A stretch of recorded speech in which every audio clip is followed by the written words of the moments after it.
I shall speak English, I'm so sorry for it. A statement right at the beginning. It cannot be yet verified that Auguste Tolbecque and Paul de Witt ever met each other, if one considers the professional interests and activities of the two prominent figures. One soon encounters parallels in their journeys through life. They were contemporaries. They shaped the early years of the early music movement, and they are considered pioneers in this field, where Tolbecque made contacts and enjoyed recognition in the Francophone area and de Witt in the German-speaking area.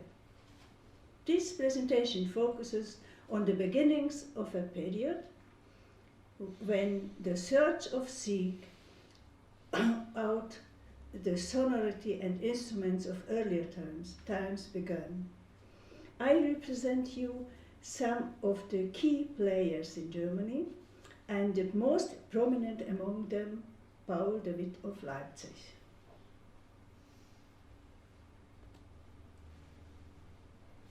Certainly, something was in the wind, born by the period of art later called historicism, whereby increased interest arose in the history, architecture, and the art of earlier periods.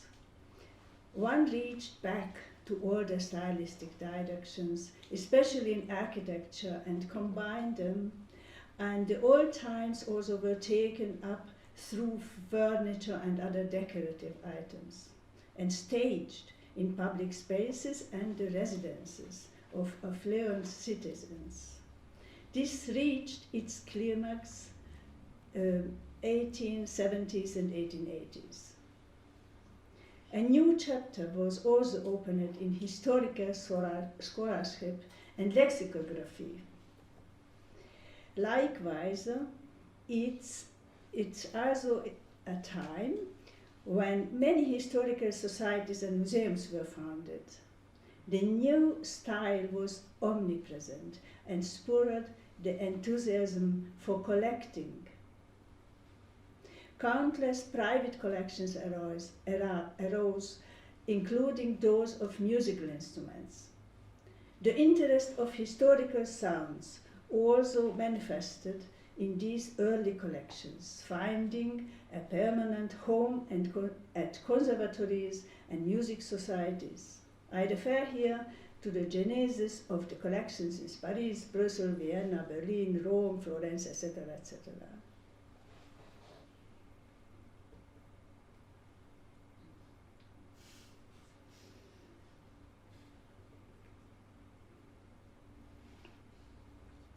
Like Fétis in Belgium and France, Felix Mendelssohn Bartholdy represents the incipient considerations of musical legacy in German-speaking countries.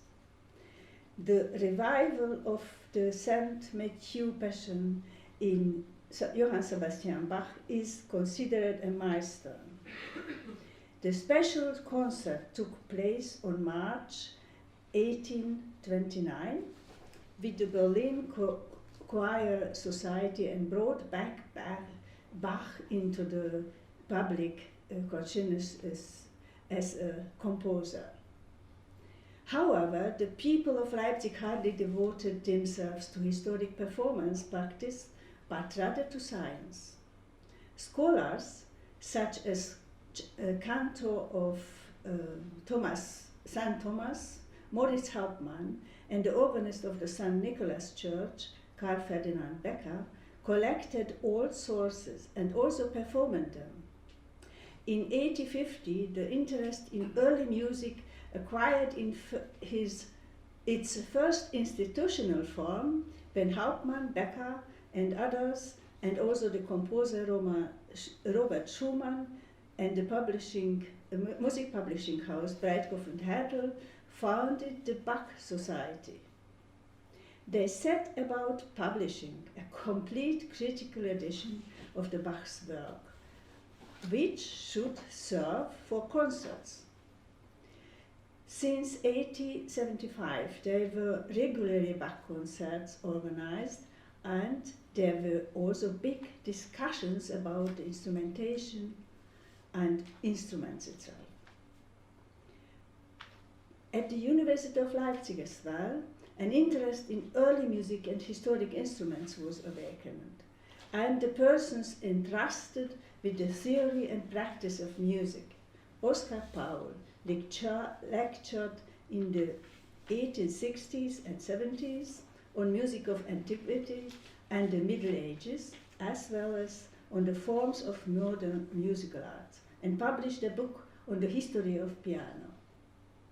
Perhaps influenced by Oskar Paul, also Hermann Kretschmer was interested in older music. He gave regular lectures in music in the 80s and until 94.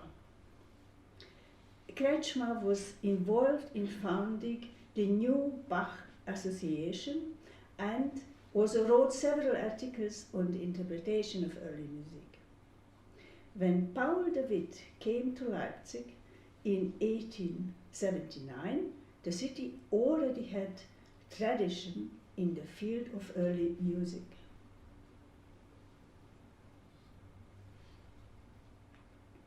Paul de Witt, as a son of wealthy parents in Maastricht, enjoyed a good and musically grounded education. He was actually supposed to follow a career path as a merchant. So, at first he undertook a management of a wine shop in Aachen. 7 years later, in July 1879, he arrived in Leipzig to devote himself completely to his passion of music and historical musical instruments. The city was at that time highly renowned for its musical institutions and also arisen as an important center of musical instrument making and trading. At first, working for the Neue Zeitschrift für Musik, de Witt lived with his finger on the pulse of events and could observe also the developments in the musical instrument trade, which at just this time was experiencing an extraordinary golden age in Saxony. He soon discovered a special field of activity for himself and, together with Oskar Laffert, founded 1880 the Journal of Instrument Building, which became soon as the most important trade journal for musical instruments and makers and dealers.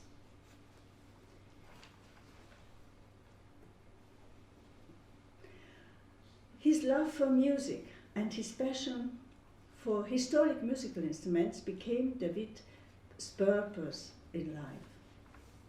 An exceptional gift from an organ builder, a harpsichord, should have encouraged the 30-year-old music enthusiasts to collect more old instruments, which at the time were quite a bit more affordable. He soon also received visitors to his quickly growing collection. Next to St. Thomas Church in the so-called Bose House, which at the time also served as a publishing company, the museum of his publishing company, the Museum of Ancient Musical Instruments was established. Paul de Witt made in the house structural changes for this purpose. Interior walls in the second story in the front of building were removed and gained exhibition space and a hall suitable for chamber concerts. The music journal Neue Zeitschrift für Musik reports 1887 about a new landmark in Leipzig. Hence, we learn that one room was dedicated to the keyboards instrument, another one for the wind instruments, the third one for plucked and stringed instruments, plucked and bowed string instruments. And the fourth room was a mixture of Volksmusik instruments, harps and curiosities. So all this was a quite good description of the exhibition. The author points out that the collection, I quote, a repository equally valuable in ethnographic, historical, cultural and factual practical terms, and is likewise suitable for concerts. Paul David's lines in the introduction in his first publication, Pearls from the Instrument Collection, can also be understood as a collection and presentation concept. He collected evidences of music, musical instruments, music manuscripts, letters, pictures of composers, paintings with depictions of people playing music, as well as more items such as metronomes and relics, which should represent the history of music and instrument building. Even the reasons can only be puzzled over. It's simply a fact that shortly after the opening of the museum, Paul David sold a total of 522 musical instruments to the Royal College of Music in Berlin. Although he kept the most valuable pieces, this investment of the Museum of Ancient Musical Instruments incensed the people of Leipzig. David saw there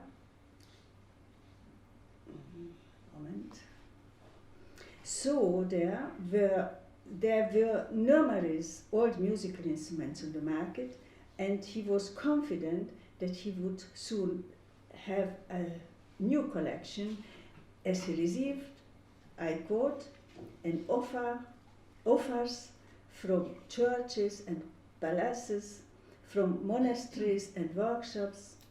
Treasures were found often in a highly questionable fashions, in dusty warehouses, in attics and junk rooms.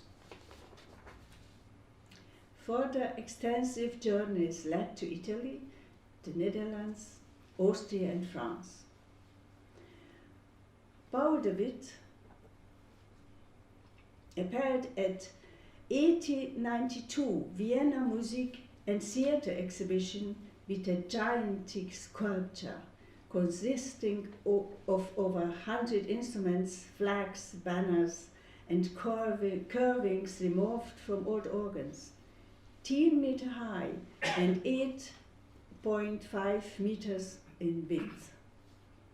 In the foreground of the allegory of musical art were decoratively outfitted harpsichords, clavichords, kettle drums and harps on display in order to establish the splendor and opulence of the collections. He let his assistant and restorer, Hermann Seifert, look after the exhibition the whole time. It means from May until October. And Paul David himself can be seen at the corner. The compilation displayed in Vienna was now supposed to be continuously open to the interested public in Leipzig.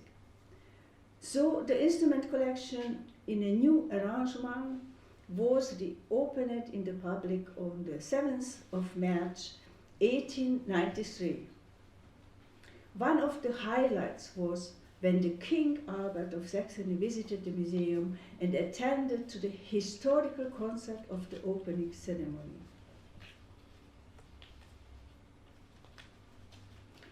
It was particularly important concern of Paul David to show the old instruments in well-maintained condition.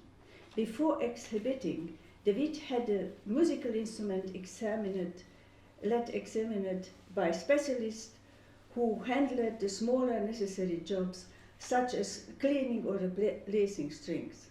Also, damage was repaired, blemishes fixed, organ provided, in some cases, a new coat of paint, etc. And also compilations came into being. Besides the external appearance of the historic musical instruments, their sound was especially important to Paul de Witt in order to be able to investigate the music of, I quote, our forefathers. In 1893, de Witt reports that he has trained specialists who restored the collection's musical instrument to their original condition. We can mention three of them by name: piano builder Hermann Seyfried and the violin makers Heinrich and Gustav Siefert. It's very similar sounding names. Both accepted orders, or all the three accepted orders from de Witt at regular intervals.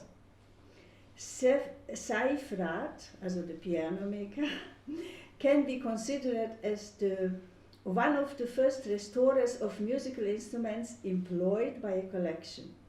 He led, starting probably in 1884, I quote, a repair workshop for pianos, harmoniums, and, I forgot, harmoniums and string instruments of any design in Musical History Museum of Paul de Witt.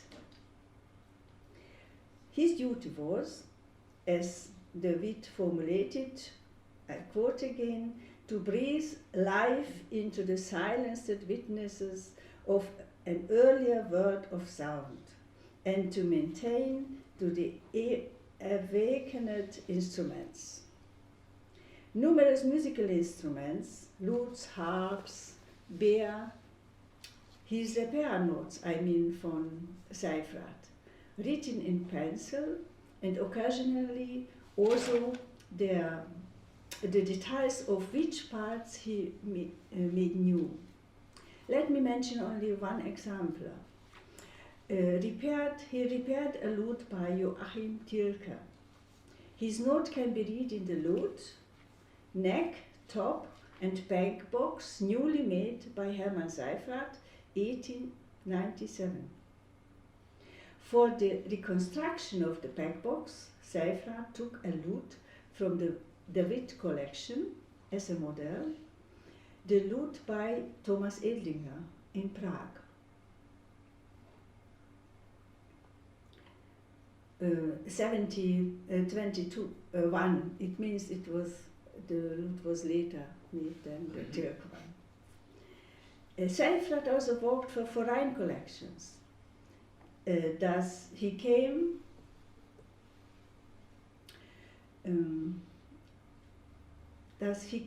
to Lucerne in 1994 to restore the several instruments for the Schumacher collection, with about 330 instruments to playable condition, also some of them, of course. The Sieferts, the violin maker, were responsible for the fine bowed string instruments. The violin maker Christian Heinrich Siefert came to Leipzig 1876 and opened his workshop only few steps from Paul de Witt's publishing house. He possessed a Stradivari violin, which directed Siefert's interests toward old masterpieces. He collected old instruments, was considered excellent maker of old violins, and enjoyed a good reputation among professional musicians like Ferdinand David. His son, Gustav Siefert, was a good friend of Paul de Witt. He learned the violin making trade from his father and took over his workshop after his death. Siefert looked after the string instruments of Paul de Witt, Witt's collection until this was sold to Cologne. He did not sign his repairs, but some of them were reported in the newspapers. Special tasks were given to painters, goldsmiths, and wood carvers. We can assume that wind instruments were entrusted to Leipzig or other instrument makers in other places, like Friedrich Wilhelm Grusper in Erfurt. He made a copy of a so-called Oinoflöte, flute, after the directions of Paul de Witt, and erroneously converted it into a type of a recorder. A regal, actually a compilation of parts of different instruments, was also repaired by another organ maker, and maybe for this purpose to be sold to Paul de Witt. A restoration work on historic musical instruments at that time, also in other countries, aimed at making them pliable, since collections of old instruments were considered a source of the study of music of earlier times. One patterned around the best of one knowledge and belief with the goal achieving a functional instrument. One has to understand the basis of the repairs and amendments arranged by Paul de Witt arose from the spirit of historicism. In this regard, it's worthwhile to more closely examine his efforts in copying and reconstruction of musical instruments. Paul de Witt was willing to build a bridge between old instruments and the achievements of modern instrument manufacturing. His lessons learned culminated in a new type of harpsichord construction, and at the beginning of the 20th century. Perhaps the Leipzig Bach Festival in '98, when a Blüthner Grand piano was used instead of a harpsichord, gave Paul de Witt in Leipzig the final push for his new harpsichord construction. He could rely on the skills of his restorer Hermann Seyffert for the implementation of his plans. His goal was to give, I quote, to give the instrument the big, sustaining tone required for large halls and large-scale orchestrations. He designed two models of, as he called, Spinettflügel, a salon instrument and a concert instrument, which after their presentation in the Zeitschrift für Musikinstrumentbau could be examined in the International Music Trade Exhibition in Rotterdam in 1909. The concert instrument had two manuals, one 4, 2, 8 and one 60-foot choir, which could be switched on and off in various combinations. With 4 pedals and 3 stops above the manuals. The first pedal from the left activated the 16-foot register, while the second and the third pedals could adjust it in 2 steps to enable playing piano or pianissimo respectively. A forte effect could be achieved by raising the dampers with the right pedal. The strings were plugged with leather pleasure. It's interesting that Wilhelm Heyer, who bought one of these instruments for his collections, found the empire decoration as an anachronism. Sorry.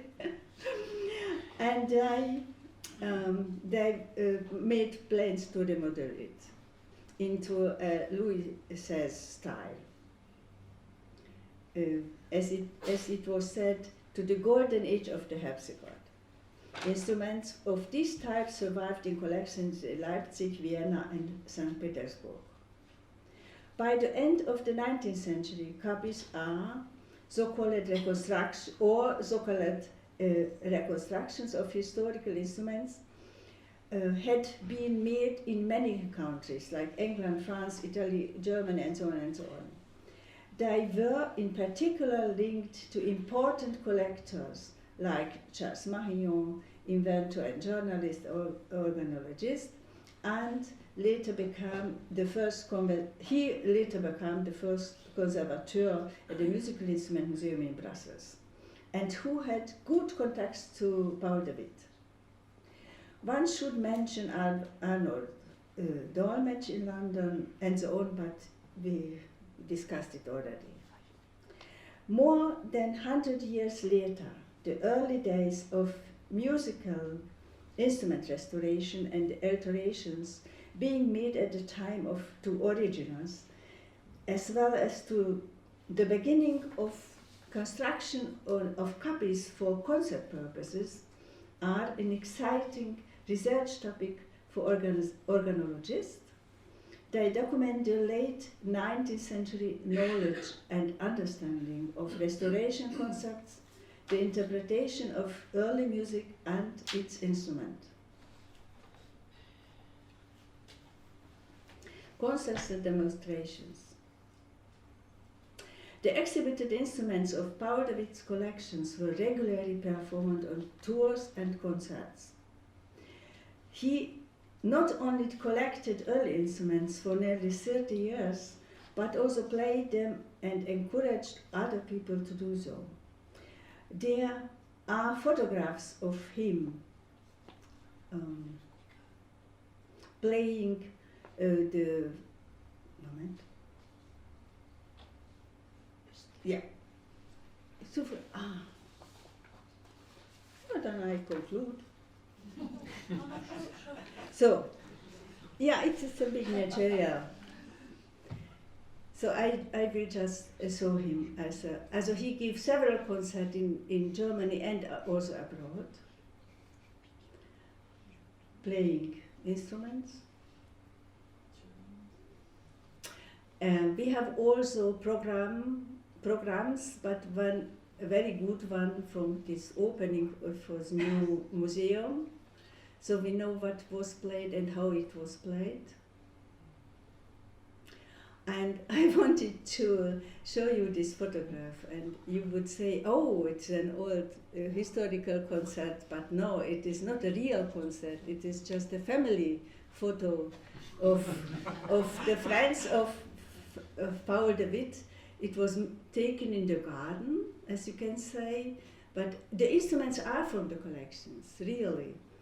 But one has to know who these people were. Seifert was his restorer, Kieser was his father-in-law, Paul de Witt, you can see Paul de Witt, and Pinkau was his photographer for the collection.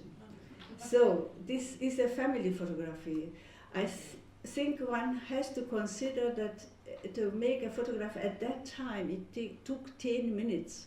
So it's not possible, and they needed a lot of light. So it was not possible to make just a concert.